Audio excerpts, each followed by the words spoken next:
প্রধানমন্ত্রীর নেতৃত্বে দেশে ফিরেছে স্থিতিশীলতা। সরকারের ১৭তম দিন উপলক্ষে বললেন মাহাতি আমিন, নিশ্চিত হচ্ছে বাক স্বাধীনতা। ঈদ উদযাপনে বাড়ি ফিরছেন মানুষ। সড়ক, রেল, লঞ্চে যাত্রীর চাপ, পরে বৃষ্টি হয় ভোগান্তি। দূরপাল্লার বাসে বাড়তি ভাড়ার অভিযোগ। রাজধানীর কালশী বস্তিতে ভয়াবহ আগুন, পুড়ে গেছে প্রায় ২৫০ ঘর। পানি স্বল্পতে আগুন নিয়ন্ত্রণে দেরি, বলছে ফায়ার সার্ভিস। এবং বাজেট বাস্তবায়নে বিদেশি ঋণের ফাঁদে পড়তে পারে সরকার। শঙ্কা অর্থনীতিবিদদের। সহজ শর্তে ঋণ ও অপ্রয়োজনীয় প্রকল্প এড়ানোর তাগিদ। সংবাদ সকালে শুনছিলেন সুপার বোর্ড সংবাদ শিরোনাম। পুরো সংবাদ জুড়ে সাথে থাকছে আমি অতসী সেন। সরকারের প্রথম ১০০ দিনেই মানুষের জীবনমানে ইতিবাচক পরিবর্তনের সূচনা হয়েছে। অর্থনীতিতে ফিরেছে স্থিতিশীলতা, বললেন প্রধানমন্ত্রীর কার্যালয়ের মুখপাত্র মাহাতি আমিন। প্রধানমন্ত্রী তারেক রহমানের সরকারের ১০০তম দিন পূর্তি উপলক্ষে সোমবার সংবাদ সম্মেলনে তিনি বলেন, সরকার জনগণের বাক স্বাধীনতা নিশ্চিত করেছে। আর প্রধানমন্ত্রীর অতিরিক্ত প্রেস সচিব আতিকুর রহমান রুমন জানান, মত প্রকাশের দোহাই দিয়ে প্রধানমন্ত্রীর সমালোচনার নামে চরিত্র হনন করছে একটি গোষ্ঠী। আইনের শাসন প্রতিষ্ঠায় সরকার কঠোর অবস্থানে বলেও জানান তারা। ত্রয়োদশ জাতীয় সংসদ নির্বাচনে নিরঙ্কুশ সংখ্যাগরিষ্ঠতা নিয়ে প্রধানমন্ত্রী তারেক রহমানের নেতৃত্বে সরকার গঠন করে বিএনপি। বৃহস্পতিবার ১০০তম দিন পূর্ণ হচ্ছে এ সরকারের। এ উপলক্ষে সোমবার বিকালে রাজধানীর তেজগাঁয়ে প্রধানমন্ত্রীর কার্যালয়ে বিএনপি সরকারের ১০০ দিনের অর্জন ও পদক্ষেপ সংবাদ সম্মেলনের মাধ্যমে তুলে ধরে প্রধানমন্ত্রীর কার্যালয়। মত প্রকাশের স্বাধীনতা কি ব্যক্তি আক্রমণ করা, মানুষের চরিত্র হনন করা, এগুলো স্বাধীনতা নয়, এগুলো হলো অপরাধ। লিখিত বক্তব্যে কার্যালয়ের মুখপাত্র মাহাতি আমিন বলেন, প্রথম দিন থেকেই নির্বাচনী ইশতেহারের অঙ্গীকার পূরণে কাজ করে যাচ্ছে সরকার। জানান, ফ্যামিলি কার্ড, কৃষক কার্ড, খাল খনন সহ নানা পদক্ষেপ এখন দৃশ্যমান। দায়িত্ব গ্রহণের প্রথম মাসেই সরকার ফ্যামিলি কার্ড চালুর মাধ্যমে নারী কেন্দ্রিক একটি সামাজিক নিরাপত্তা কার্যক্রমকে আরও শক্তিশালী করার অভিপ্রায় গ্রহণ করেছে। এছাড়া জনদুর্ভোগ লাঘব করবার জন্য প্রিপেইড বিদ্যুৎ মিটারের অতিরিক্ত মাসিক চার্জ প্রত্যাহার করে সাধারণ মানুষের আর্থিক স্বস্তি নিশ্চিত করা হয়েছে। কৃষি ও গ্রামীণ অর্থনীতিকে আরও শক্তিশালী করতে যারা ক্ষুদ্র কৃষক তাদের জন্য ১০,০০০ টাকা পর্যন্ত কৃষি ঋণ সুদসহ সম্পূর্ণ মওকুফ করা হয়েছে। সরকারের অর্জন তুলে ধরার পাশাপাশি আগামী দিনের পথরেখাও তুলে ধরা হয় সংবাদ সম্মেলনে। মাহাতি আমিন জানান, হযরত শাহজালাল আন্তর্জাতিক বিমানবন্দরের 3rd টার্মিনাল চালু, বন্ধ কারখানা চালুর জন্য ৬০,০০০ কোটি টাকার বিশেষ তহবিল গঠন করা হয়েছে। দেশের বাণিজ্য ও যোগাযোগ ব্যবস্থায় নতুন গতি আনতে টেকনাফ থেকে তেঁতুলিয়া পর্যন্ত ইকোনমিক করিডোর বাস্তবায়নের যে প্রক্রিয়া এবং প্রস্তুতি সেটি ইতিমধ্যে শুরু হয়েছে। বিদেশি উচ্চশিক্ষার জন্য ব্যাংক গ্যারান্টি সুবিধা সম্প্রসারণ করা হয়েছে ১০ লক্ষ টাকা পর্যন্ত। বিএনপি সরকার জনগণের বাক স্বাধীনতা নিশ্চিত করেছে বলেন প্রধানমন্ত্রীর উপদেষ্টা। একটি স্বচ্ছ এবং জবাবদিহিমূলক রাষ্ট্র ব্যবস্থার অংশ হিসেবে জনগণের অধিকার এবং স্বাধীনতা যদি আমাদের সুরক্ষিত রাখতে হয়, সেটি যেমন শারীরিকভাবে প্রয়োজন, সেটি যেমন বাস্তব জীবনে প্রয়োজন, সাইবার স্পেসে বা অনলাইনেও কিন্তু সরকারের দায়িত্ব প্রত্যেককে সুরক্ষা দেওয়া, এবং সেটি নিয়ে আমরা কাজ করছি। এবং ইনশাল্লাহ সামনের দিনগুলোতে আমরা দেখব যতটা সম্ভব কিভাবে প্রতিটি মানুষের মর্যাদা সম্মানকে অক্ষুণ্ণ রাখা যায়, কিভাবে যারা এ ধরনের বিভিন্ন ধরনের অপপ্রচার এবং চরিত্র হননে লিপ্ত তাদেরকে কিভাবে বাক স্বাধীনতা হরণ করা যেভাবে তারা করছেন সেখান থেকে একটা প্রক্রিয়ার ভেতর আনা যায়, সেগুলো হয়তো সামনের দিনগুলোতে কাজ করা হবে। বিগত ১৭ বছরে ধ্বংস হওয়া দেশের বিচার ব্যবস্থাকে ঠিক করার পাশাপাশি আইন শৃঙ্খলা পরিস্থিতি স্বাভাবিক রাখতে কাজ চলছে বলেও জানান প্রধানমন্ত্রী কার্যালয়ের মুখপাত্র। প্রতিটি ক্ষেত্রেই অপরাধী যারা আছেন তাদেরকে অবশ্যই শাস্তির আওতায় আনানো হচ্ছে। এক্ষেত্রে সরকারের অবস্থান কঠোরতম। সরকার আইনের সর্বোচ্চ প্রয়োগের মাধ্যমে দ্রুততম সময়ে অবশ্যই ন্যায় বিচার প্রতিষ্ঠা করবে। ফররুখ বাবু, দেশ টিভি, ঢাকা। নৈরাজ্য সৃষ্টির অপচেষ্টা চালাচ্ছে। পরিবার পরিজনের সঙ্গে ঈদ উদযাপনে বাড়ি ফিরছেন মানুষ। ঈদ যাত্রায় মহাসড়কগুলোতে বেড়েছে যাত্রী ও যানবাহনের চাপ। মঙ্গলবার ভোর থেকে ঢাকা, টাঙ্গাইল, যমুনা সেতু মহাসড়কে বেড়েছে যানবাহনের চাপ। বৃষ্টি মাথায় নিয়েই নিম্ন আয়ের মানুষজন খোলা ট্রাক, পিকআপ ভ্যান ও মালবাহী ট্রাককে বাড়ি ফিরছেন। সিরাজগঞ্জের হাটিকুমরুল এলাকায় মহাসড়কে যানবাহনের চাপ বাড়লেও যাত্রী ভোগান্তি নেই, তবে কিছু রুটে বাড়তি ভাড়া নেওয়ার অভিযোগ রয়েছে। এদিকে ঢাকা ময়মনসিংহ মহাসড়কের গাজীপুর ভোগড়া থেকে মৌচাক পর্যন্ত কয়েক কিলোমিটার এলাকায় যানজট রয়েছে। থেমে থেমে চলছে যানবাহন, এতে ভোগান্তিতে পড়েছেন ঘরমুখ মানুষ। তবে ঢাকা চট্টগ্রাম মহাসড়কে এখনো পর্যন্ত যানজট নেই। মাওয়া এক্সপ্রেসওয়ের পদ্মা সেতুর টোল প্লাজায় কোনো যানজট নেই।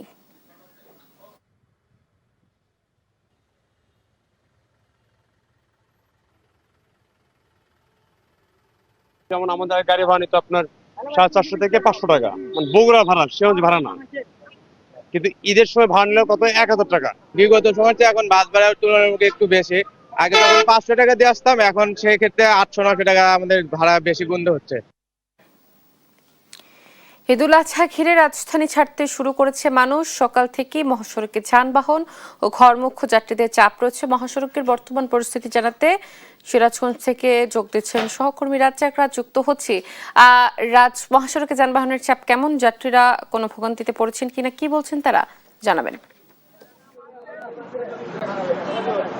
অতসী, আপনি যেমনটি বলছিলেন, আমি যদি এখন এই যমুনা সেতুর পশ্চিম সংযোগ মহাসড়কের যদি কড্ডা থেকে চান্দাইকোনা হাটিকুমরুল চিত্রটি একটু যদি দেখাতে চাই, আমি এই মুহূর্তে রয়েছি সিরাজগঞ্জ কড্ডার মোড় এলাকায়।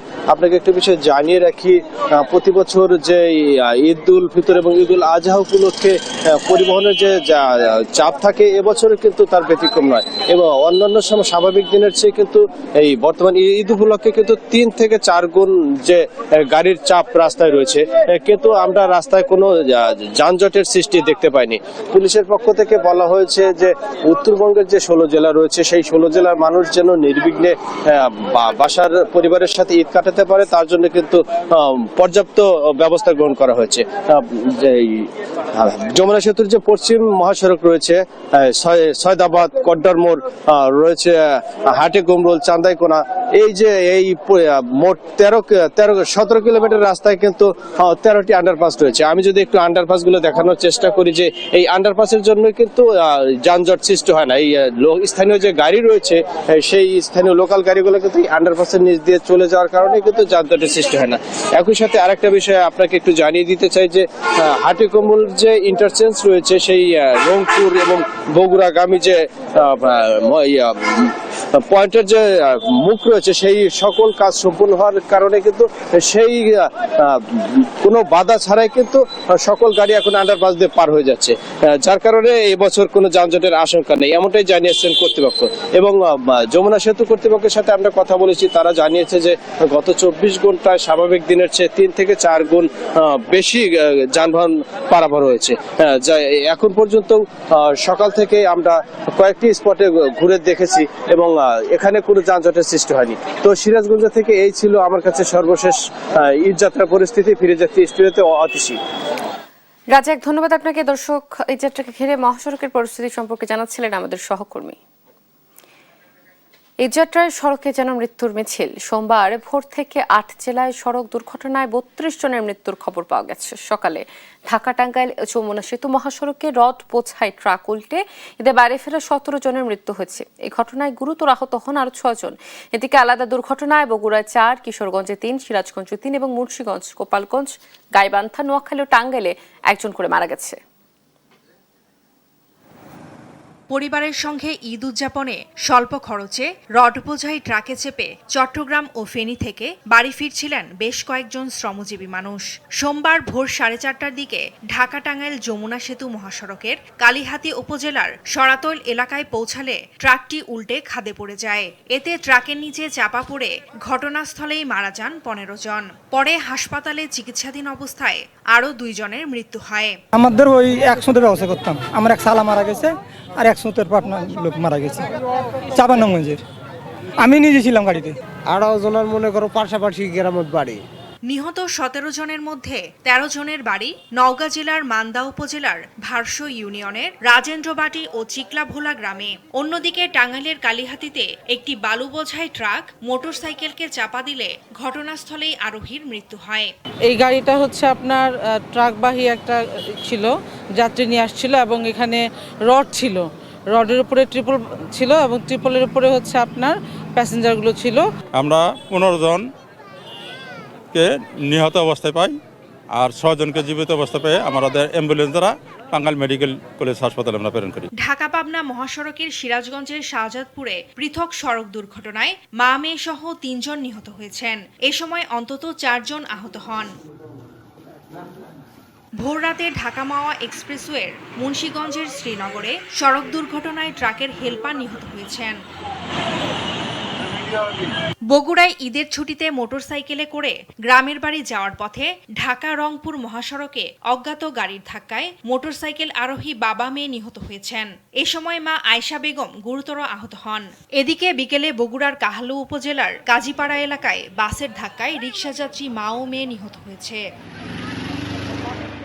সন্ধ্যায় কিশোরগঞ্জ হাওড়ে অলওয়েদার সড়কের মিঠামইন অংশে চাল বোঝাই পিকআপ ও মোটরসাইকেলের মুখোমুখি সংঘর্ষে একই পরিবারের ৩ জন নিহত হয়েছেন।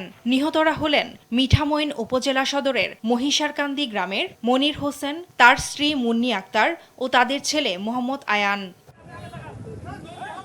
গোপালগঞ্জে বাস, মাইক্রোবাস ও প্রাইভেট কারের ত্রিমুখী সংঘর্ষে মাইক্রোবাস চালক নিহত হয়েছেন। এতে আহত হয়েছেন আরও ১৫ যাত্রী। সোমবার দুপুরে ঢাকা খুলনা মহাসড়কের জেলার সদর উপজেলায় এ দুর্ঘটনা ঘটে।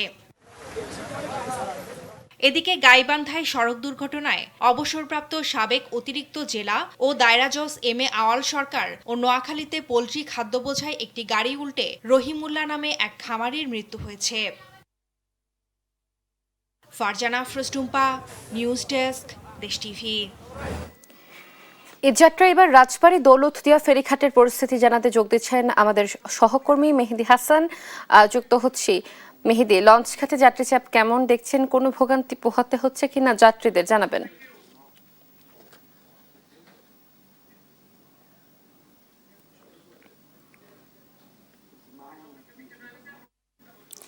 দর্শক, দুঃখিত, আমাদের সংযোগটি বিচ্ছিন্ন হয়ে গিয়েছে। আমরা পরবর্তীতে আবারও যোগাযোগ করব আমাদের সহকর্মীর সঙ্গে। কোরবানির ঈদের বাকি আর একদিন। কোরবানির পশু প্রস্তুতির একটি বড় অংশ জুড়ে থাকে কামারশালা। লোহা পোড়ানোর ধোঁয়া, কয়লার উত্তাপ আর হাতুড়ির টুংটাং শব্দ এখন মুখর প্রতিটি কামারপাড়া। দম ফেলার ফুরসত নেই কারিগরদের, যেন দিনরাত এক করে চলছে নতুন সরঞ্জাম তৈরি আর পুরনো সরঞ্জাম শান দেওয়ার কাজ। তবে কষ্টের বিষয় হলো, ইস্পাত করা শক্ত হাতে তারা অন্যকে হাসালেও নিজের ঘরের চৌকাঠের অভাবের সুরটাই যেন তাদের ঈদকে করে তোলে বড্ড বেশি বেসুরো। সাদ আহমেদের বিশেষ রিপোর্ট। কোরবানি ঈদের বাকি আর মাত্র একদিন, তাই তো শেষ সময়ের ব্যস্ততা কামারপাড়ায়। এখানকার চারপাশ মুখর হাতুড়ির টুংটাং শব্দে, দম ফেলার যেন ফুরসত নেই কারিগরদের।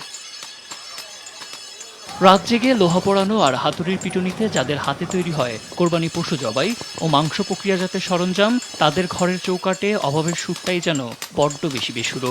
ইস্পাত গড়া শক্ত হাতে তারা অন্যকে হাসালেও নিজের ঘরে জমা করে কেবলই হাহাকার। তবুও তারা থামে না, আগুনের লাল আবহাওয়ার মাঝেই চলে তাদের শিল্পকর্ম।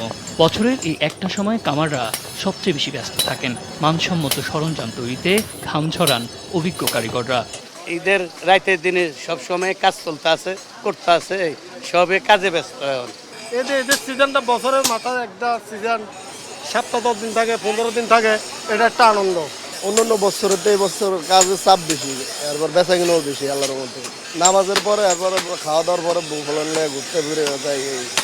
শুধু লোহা পোড়ানোই নয়, নতুন সরঞ্জাম কেনার পাশাপাশি পুরনো সরঞ্জাম শান দেওয়ার জন্য ভিড় জমাচ্ছেন ক্রেতারা। অনেকে আবার শখের বশে কিনছেন উন্নত মানের চাপাতি বা বড় ছুরি। মার্কেটে আসলে বোঝা যায় না, ঈদের আমেজ মোটামুটি আলহামদুলিল্লাহ ভালো। গতবারও 800 করে নিয়েছিল, একই দাম আছে, দাম বাড়িনি। যার কাছে যা বিক্রি করে নিতে পারে আর কি। কামারদের এই পরিশ্রম আর নিপুণতায় জমে উঠুক এবারের কোরবানি, এমনটাই প্রত্যাশা সবার। সাদ আহমেদ, দেশ টিভি, ঢাকা। ঈদুল আজহা ঘিরে রাজধানী ছাড়তে শুরু করেছে মানুষ। সকাল থেকে মহাসড়কে যানবাহন ও ঘরমুখ যাত্রীদের চাপ রয়েছে। মহাসড়কের বর্তমান পরিস্থিতি জানাতে গাজীপুর থেকে যোগ দিচ্ছেন সহকর্মী মাহমুদুল হাসান। আমরা যুক্ত হচ্ছি তার সঙ্গে। মাহমুদুল, আজ তো ঈদযাত্রার তৃতীয় দিন, মহাসড়কে ঈদযাত্রার এই তৃতীয় দিনে যানবাহনের চাপ কেমন দেখছেন এবং যাত্রীরা কোনো ভোগান্তিতে পড়েছেন কিনা জানাবেন। অতসী, ধন্যবাদ আপনাকে। গত রাত থেকেই মহাসড়কে যানবাহনের চাপ বেড়েছে। সকাল থেকে বাড়ি বর্ষণের ফলে যাত্রী ভোগান্তির কিছু চালু হতেছে এবং ঢাকা টাঙ্গাইল, ঢাকা ময়মনসিংহ দুটি মহাসড়কে যানজট রয়েছে। আমি যদি একটু দেখাই, সেই সকাল থেকেই ঢাকা টাঙ্গাইল এবং ঢাকা ময়মনসিংহ মহাসড়কে খুবই ধীর গতিতে চলছে যানবাহন। বিশেষ করে আমি কিছুক্ষণ আগে হাইওয়ে পুলিশের সঙ্গে কথা বলেছি এবং তারা যেমনটি জানিয়েছে যে বগুড়া থেকে মৌচাক পর্যন্ত একেবারে ধীর গতিতে যানবাহন চলছে এবং সময় যতই যাচ্ছে ততই কিন্তু যানবাহনের চাপ বেড়েই চলেছে। শিল্প পুলিশের পুলিশ সুপারের সঙ্গে কথা বলেছি। আজকে দ্বিতীয় ধাপে পোশাক কারখানা ছুটি হবে এবং 45% পোশাক কারখানা আজকে ছুটি দেওয়া হবে। গতকাল দেওয়া হয়েছিল 42% পোশাক কারখানা ছুটি এবং আজকে দ্বিতীয় দিন পোশাক কারখানা ছুটি হবে। আগামীকালও পোশাক কারখানা ছুটি হবে এবং সময় যতই যাচ্ছে ট্রাফিক পুলিশ, হাইওয়ে পুলিশ সবার সঙ্গে কথা বলেছি, তারা যেমনটি বলেছে সময় যতই যাচ্ছে ততই যাত্রী চাপ বাড়ছে, রাস্তায় পরিবহনের সংখ্যা বাড়ছে। 12 জন শুধু যাত্রীবাহী বাসে নয়, খোলা ট্রাক, পিক আপ ভ্যানে চড়ে যাচ্ছে, যার ফলে কিন্তু দুর্ঘটনা বাড়ছে। এবং সরকার বলেছিল যে 25 থেকে 31 মে পর্যন্ত সড়কে কোনো ভারী যানবাহন চলবে না, কিন্তু সেটি কিন্তু আসলে বাস্তবে পরিলক্ষিত হচ্ছে না। রাস্তায় বিপুল পরিমাণ ট্রাক, কাভার ভ্যান, ভারী যানবাহন চলছে যেগুলো আসলে যাত্রীবাহী না। এবং এই যানজট নিরসনে পুলিশের পক্ষ থেকে কাজ করা হচ্ছে, তারা দাবি করছেন। যদিও রাস্তায় আসলে পুলিশের উপস্থিতি তেমন বেশি আসলে চোখে পড়ছে না। চান্দনা চৌরাস্তা থেকে ঢাকা ময়মনসিংহ মহাসড়কে একেবারে গড়গড়িয়া মাস্টারবাড়ি পর্যন্ত এই রোডে একেবারে ধীর গতিতে চলছে রাত থেকে যানবাহন। এবং বগুড়া থেকে সেই চন্দ্রামোড় অর্থাৎ উত্তরবঙ্গের যে প্রবেশদ্বার রয়েছে, যেটিকে বলা হয় চন্দ্রামোড়, যেখানে দিয়ে 26টি জেলার মানুষ নারী টানে বাড়ি ফিরছে, সেখানে কিন্তু ভোগান্তি বলা চলে যে চরমে পৌঁছে গিয়েছে। একেবারে বগুড়া বাইপাস থেকে, যেখান থেকে অর্থাৎ ঢাকা টাঙ্গাইল রোডে শুরু হয়েছে, সেখান থেকে একেবারে মৌচাক হয়ে সেই চন্দ্রা পর্যন্ত যানজট একেবারে দীর্ঘগতিতে চলছে। তবে নবীনগর থেকে চন্দ্রামুখী যে সড়কটি রয়েছে সেটিতে যান চলাচল কিছুটা স্বাভাবিক রয়েছে বলে কন্ট্রোল রুম থেকে জানানো হয়েছে। তো সব মিলিয়ে যদি বলি, গাজীপুরে যেহেতু ঈদের আর মাত্র 2 দিন বাকি এবং শেষ মুহূর্তে এই যাত্রায় চাপ কিন্তু বাড়ছে এবং সময় যত বাড়ছে চাপ আরও বেশি বাড়বে বলে জানা গেছে। তো গাজীপুর থেকে এই ছিল সবশেষ আপডেট। অতসী, মাহমুদুল, ধন্যবাদ আপনাকে। দর্শক, ঈদযাত্রায় মহাসড়কের পরিস্থিতি জানাতে যুক্ত ছিলেন আমাদের সহকর্মী মাহমুদুল। দেখছেন সংবাদ সকাল। স্কিন কোটেড ইনসুলেশন আগুন প্রতিরোধী, তাই ড্রিম হাউস স্কুল প্রজেক্ট হোক বা লাইফ প্রজেক্ট, সব রাখে সর্বাধিক নিরাপত্তায় সব সময়। বিজলি কেবলস, নিরাপদ আজীবন।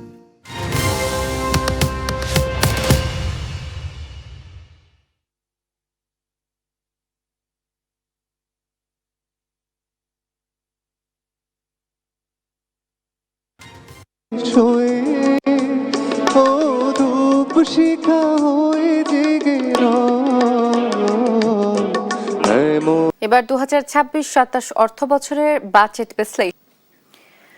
2026-27 অর্থ বছরের বাজেট ঘিরে বিদেশি উন্নয়ন সহযোগী সংস্থাগুলোর শর্তে ঘেরা চাপ স্পষ্ট।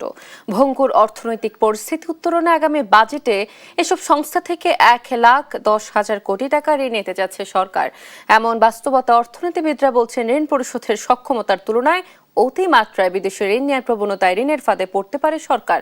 তাই সহজ শর্তে ঋণ নেওয়া সহ অপ্রয়োজনীয় প্রকল্প না নেয়ার তাগিদ তাদের। আরাফাত ইসলামের রিপোর্ট। দেশের সামষ্টিক অর্থনীতি এমন এক সংকটময় মুহূর্তে পৌঁছেছে যেখানে বাড়তে থাকা সরকারি ঋণ, চলমান রাজস্ব ঘাটতি এবং বড় অঙ্কের সুদ পরিশোধের চাপ প্রতিনিয়ত বাড়ছে। চলতি অর্থবছরে বাংলাদেশকে ইতিহাসের সর্বোচ্চ $409 কোটি বৈদেশিক ঋণ পরিশোধ করতে হয়, যা আগের অর্থ বছরের তুলনায় $74 কোটি বেশি। এমন বাস্তবতায় বড় অঙ্কের বিদেশি ঋণ নিয়ে নতুন অর্থ বছরের বাজেট ঘোষণা করতে যাচ্ছে সরকার। খসড়া প্রস্তাবনা অনুযায়ী আগামী অর্থবছরের বার্ষিক উন্নয়ন কর্মসূচি এডিপির জন্য বিদেশি উৎস থেকে 1,10,000 কোটি টাকা ঋণ নেওয়া হচ্ছে, যা চলতি অর্থবছরের সংশোধিত এডিপিতে থাকা বিদেশি ঋণ বাবদ বরাদ্দের চেয়ে 38,000 কোটি টাকা বেশি। কিন্তু এমন পরিকল্পনার মধ্যেই দ্রুত বাড়ছে পূর্ণ ঋণ পরিশোধের চাপ। ইআরডির তথ্য বলছে, আগামী 5 বছরে বৈদেশিক ঋণ পরিশোধ করতে হবে প্রায় $26 বিলিয়ন। এর মধ্যে $18.38 বিলিয়ন আসল এবং প্রায় $7.6 বিলিয়ন সুদ। শুধু 2029-30 অর্থ বছরেই পরিশোধ করতে হবে $5.5 বিলিয়ন। ফিরিয়ে আনা এখন অনেক ধরনের চাপ আসছে। এমন বাস্তবতায় অর্থনীতিবিদদের শঙ্কা, বিদেশি দেনা পরিশোধ করতে সরকারের যখন হিমশিম অবস্থা, তখন বাজেট সহায়তা হিসেবে নতুন করে বড় অঙ্কের ঋণ সরকারকে আরো বেশি চাপে ফেলবে। আমরা কি ওই ফাঁদে পড়বো কিনা সেইটা নির্ভর করছে ঋণের ব্যবহার করে পরিশোধ করা সুদ আসলে সেই সক্ষমতা বাড়ছে কিনা। বর্তমানে যেভাবে চলছে সেখানে সেভাবে যদি চলতে থাকে তাহলে কিন্তু ঋণের ফাঁদে পড়াটা একটা সময়ের ব্যাপার হয়ে যায়। এখন ধরেন দেশি ঋণ বলেন বা বিদেশি ঋণ বলেন, এই ফাঁদে আমরা পড়বো কি পড়বো না এটা নির্ভর করছে ওই ঋণের উপরে সুদের হার কোন দিকে যাচ্ছে। বাংলাদেশ দীর্ঘমেয়াদের ঋণের ফাঁদে পড়ার শঙ্কা জানিয়ে এ অর্থনীতিবিদের পরামর্শ, চূড়ান্ত বাজেট প্রণয়নে আরো কৌশলী হতে হবে সরকারকে। পরামর্শ সবচেয়ে নাম্বার 1 হচ্ছে ঋণ ব্যবহারের দিকে, মানে অপচয়মূলক ব্যবহার, এটাকে বন্ধ করা। আর ঋণ যেগুলো নেওয়া হচ্ছে সেগুলোর শর্তর দিকে আরো বেশি নজর দেয়া, মানে যে সমস্ত ধরেন সহজ শর্তে যেই ঋণগুলো পাওয়া যায় সেইগুলোকে যদি আমরা বেশি কাজে লাগাতে পারি তাহলে আগামীতে এই পরিশোধের বোঝার বৃদ্ধিটা একটু নিয়ন্ত্রণে আনা যেতে পারে। যেন তেন প্রজেক্টের জন্য যা পেলাম সেটাই নিয়ে নিলাম, ওই পথে চললে তাহলে কিন্তু বিপদ ঠেকানো কঠিন হবে। তবে আইএমএফের চলমান ঋণের শর্তে ভর্তুকি সংকোচন, রাজস্ব বৃদ্ধি এবং বৈদেশিক মুদ্রার বিনিময় হারের নমনীয়তা বজায় রাখা জরুরি। এতে সরকারের বাজেট প্রণয়নের স্বাধীনতা কিছুটা হলেও সীমিত থাকবে বলে মত বিশেষজ্ঞদের। বিগত দিনের অর্থনৈতিক দুর্বৃত্তায়ন এখনো বয়ে বেড়াচ্ছে দেশের অর্থনীতি। এমন বাস্তবতায় একদিকে বিদেশি ঋণের চাপ, অন্যদিকে আইএমএফের শর্ত পূরণ থেকে শুরু করে রাজস্ব আয় বাড়ানো এবং মূল্যস্ফীতি সহ নানামুখী চ্যালেঞ্জের মুখে নতুন অর্থবছরের বাজেট ঘোষণা করতে যাচ্ছে সরকার। তাই নতুন করে বড় অঙ্কের বিদেশি ঋণ নিয়ে উচ্চাভিলাষী বাজেট না দিয়ে আরও ব্যয় সাশ্রয়ী হওয়ার তাগিদ অর্থনীতিবিদদের। আরাফাত ইসলাম, দেশ টিভি, ঢাকা। সাগরে মাছ ধরায় 58 দিনের সরকারি নিষেধাজ্ঞায় কর্মহীন হয়ে পড়েছেন পিরোজপুরের প্রায় 5,500 নিবন্ধিত জেলে। নিষেধাজ্ঞার 1 মাস অতিবাহিত হওয়ার পরেও সরকারি বরাদ্দকৃত চাল না পাওয়ার অভিযোগ তাদের। নিষেধাজ্ঞাকালীন বিকল্প কর্মসংস্থানের ব্যবস্থা থাকলে ঋণ পরিশোধ করে দুশ্চিন্তা মুক্ত থাকতে পারবেন বলে জানান জেলেরা। ঘাটে সারি সারি নোঙর করা মাছ ধরার ট্রলার, 58 দিনের নিষেধাজ্ঞায় জেলেরা কেউ বুনছেন জাল, আবার কেউ ব্যস্ত ট্রলার মেরামতে। পিরোজপুর মৎস্য অবতরণ কেন্দ্রে নেই কোলাহল, নেই মাছ বেচা কেনার ব্যস্ততা। একদিকে সংসারের চিন্তা, অন্যদিকে এনজিও আর মহাজনের ঋণ, ফলে দুশ্চিন্তায় দিন পার করছেন এখানকার কয়েক হাজার জেলে। নিষেধাজ্ঞার মাস পেরিয়ে গেলেও সরকারি বরাদ্দে চাল না পাওয়ার অভিযোগ করেছেন অনেক জেলে। অভাব অনটন আর অনিশ্চয়তায় দিন কাটছে তাদের। সরকার আমাকে কোনো মোটামুটি একটা সহযোগিতা করছে, তাহলে হয়তো মনে করো নাতিমি দিলে খাইলে বাঁচতে পারতাম মোটামুটি। এই অবরোধ দিয়েছে 20-25 দিন হয়ে গেছে প্রায়, এমন আমরা চাল বইতে আছি না। আমাদের লোনের বেড়ারা ইয়ে কিস্তিওয়ালারা ইয়ে বই থাকে। জেলের কাজ করি, আমার কোনো কাজ মোট নাই, খাইতে লইতে খুব কষ্ট হয়। আমরা গরিব মানুষ, আমি কোথায় যাবো? হয়তো আমার ঋণ নিয়ে মানুষ করা লাগে, ঋণ নিয়ে খাওয়া লাগে, সরকারে দেয় 50 কেজি চাল, বাকি 70 কেজি চাল দেয়, পাইনি আমরা খাবো কি? তবে মৎস্য অধিদপ্তর জানায় প্রায় 417 মেট্রিক টন চাল জেলেদের মাঝে বিতরণ করা হয়েছে। পিরোজপুর জেলায় 5,393 জন সমুদ্রগামী জেলে 417.04 মেট্রিক টন চাল বিতরণ করা হয়েছে, যাতে পরিবার প্রতি 77.33 কেজি চাল তারা পেতে পারে। এটার আমরা অ্যাডভান্স প্রোগ্রাম শুরু করেছি এবং জেলেরা এই অবরোধকালীন সময়ে যে তারা থাকবে, তারা রেজিস্ট্রেশনের আওতায় যে কাজগুলি সেগুলো আমরা করে ফেলব। দীর্ঘমেয়াদী এ নিষেধাজ্ঞা বাস্তবায়নে পর্যাপ্ত সহায়তা নিশ্চিত করার দাবি জেলেদের। তাসফিয়া ইসলাম, নিউজ ডেস্ক, দেশ টিভি।